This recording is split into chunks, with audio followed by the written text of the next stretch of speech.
I'm going to do a review of this graphic novel, and I've been reading comic books for years, but mainly, yeah, I'm a guitar player now, a musician now, but a long time ago, I was a big, right before I started studying music, I was a big comic book guy, almost even a geek, not quite though. So this is by a man, written by and drawn, a guy named Richard C. Meyers. You guys might know him from another name, by another name. So I'm just going to show you why he knows how what makes a good story and why certain comics are bad and why he roasts certain comics. I'm just going to show you a few parts of this, of what he wrote. Now, these are true stories. I think these were told to him by veterans of the Korean War. But the thing is, this graphic novel has certain very unique, interesting little details. You know, it's all about the details. You know, and this has a few. I just want to show you a few of the details that make this great. Now, here's some of those models, but look at the sun on the water. That's beautiful. How he drew that, I have no idea. But anyway, that's really nice. Okay, and here's some pretty funny joke for I'm not gonna like really read any of this out, but I'm just gonna let you know that's a there's some actual humor there. I mean, so he knows comedy. I mean, anybody who's watched his videos knows, guy knows, it's funny. It's genuinely funny. Maybe not quite as funny as Nurkish, but then again, Nurkish has no, you know, off limits to his comedy. He'll go anywhere. And I mean anywhere. He said some of the grossest things I've ever heard anyone say, like ever. I thought about, you know, if you think about some of the stuff he said, it's really beyond any, like almost any stand-up comedian I've ever heard, and certainly beyond diversity in comics. Oops, I said it. But I mean, considering, you know, the limits he imposes on himself, you know, the not cussing. DNC is a pretty funny guy. Okay, and so, but look at the detail here. And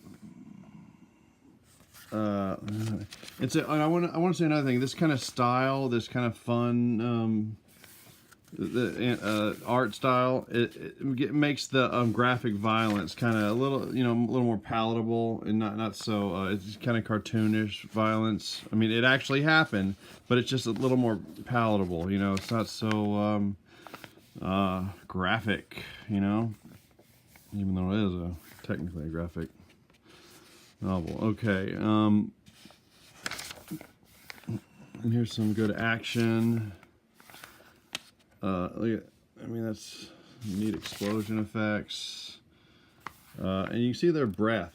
You know, it's really, Korean War was very cold, you know, just insanely cold. And you can see the breath on these guys. That's a great touch. Love that. And here's a little detail here, like, I've never fired this thing. We're all cooks, chaplains, I'm a doctor. This guy's giving me that. You don't even have a round in the chamber. Now that's something like I kind of know. And look at the guns in action from it being, you know, placing a bullet in the chambering around.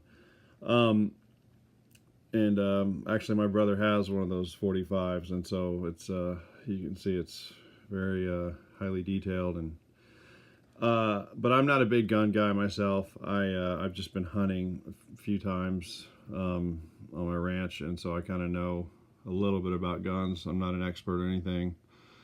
And so, you know, he talks about, you know, chambering around and putting around from the magazine into the actual, it's ready to be fired. It's kind of nice right there. Here's another nice detail that's, you know, people may not know about.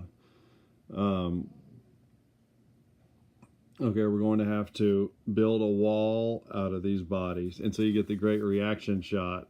You don't draw the guys saying it, you draw these guys, you know, the Spielbergian looking at people looking. And then the great, and he's red. You want to know why his face is all red. Maybe you saw it. But look at this wall they built out of bodies. And then they blast this guy. This guy is one tough son of a bitch. Now look at this detail with the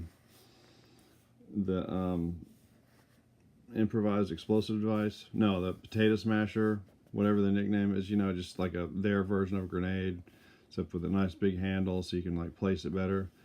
The only reason they made, I think, what did they say? They shaped the grenade like round because so many Americans played baseball. So that's how we throw.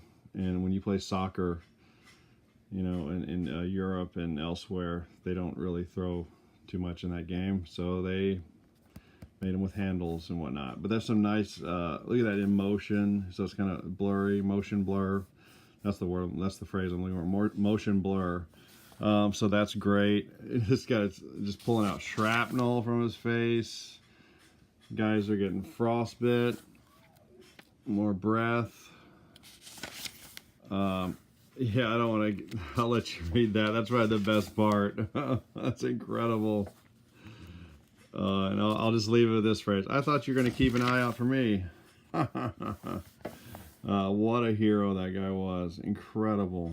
And so there's another story here about these two aviators, and some nice aerial and explosions and really good stuff. A lot of details and just really good. I think it's a great job he did here. And so that's out. That's enough for me. My little guy's here, and we're done. So go buy it. Korean War by Richard C. Meyers. Good stuff. Thoroughly. And there's another volume too. So check it out. Adios.